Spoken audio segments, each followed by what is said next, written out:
All right, let's bring in Scott Bauer and let's do some trading in another big mover today. It's not at a 52-week high, but it looks like maybe it's finally awoken from its slumber. It is Bitcoin. Scott, CEO, Prosper Trading Academy. We're at 28,000. Big deal or long overdue? Isn't Bitcoin a staple, Oliver? Well, yeah, depends on your consumption habits.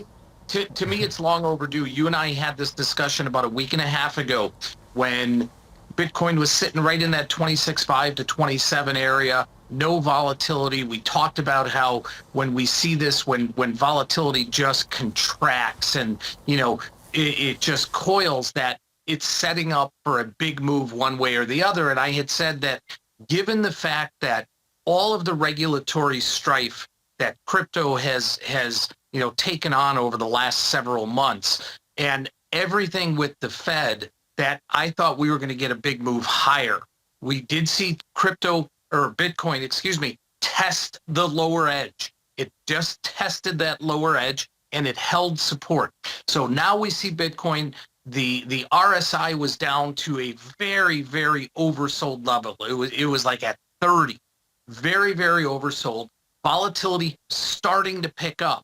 So this move here, I don't know what, it's probably due to obviously the news of the BlackRock ETF, due to the news of the Citadel partnership for that new exchange. But there is some activity going on now. There is a lot of on-chain activity going on that we haven't seen in the last month or so, Oliver. So this could be a break. Maybe it's another false move up to 28-ish, which we're at right now. Watch 28.5. If it breaks 28.5, 31 is the next number. All right. Love the levels here. Useful for us thinking about kind of what standards to set.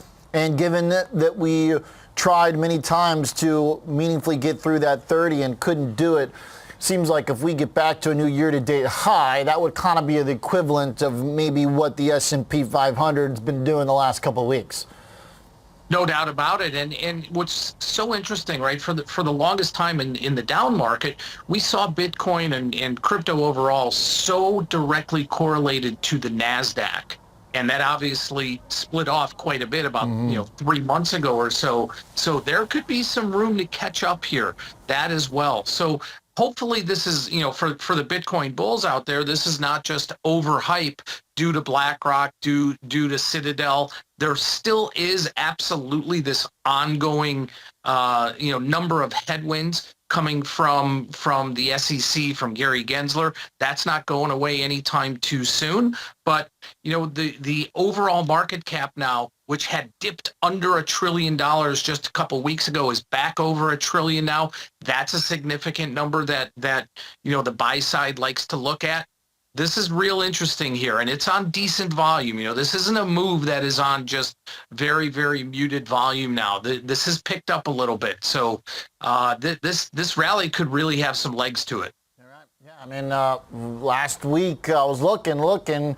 Powell just stepped aside. Stock market's been running. Where's BTC? It's got to be here at some point. Got to be showing up to the party. And then lo and behold, we get some headlines to go with it. Do you think these types of developments, exchanges by recognizable financial entities, maybe if that ETF gets through from BlackRock, do those type of things matter? Or if it's a pig, is it just lipstick on the pig? I do think they matter because they have all failed in the past, at least on the ETF side of things. Now that this is BlackRock, maybe it's different. I certainly would not be very optimistic about that just because of what has happened in the past here. But nonetheless, the buyers have flooded in, and if anything, this has kind of maybe awoken the bear out there. And again, this all coincided, Oliver, with volatility that had just contracted down to its lowest level in quite some time, and also a very, very oversold position. So this news coupled with those two things there, that really, the timing was right for this thing to really make a break to the upside. All right. Good chat, Scott. Interesting week here for the crypto market. That correlation closing in favor of Bitcoin, trying to firm up, get in line with the equity rally we've seen. A little news flow behind it helps.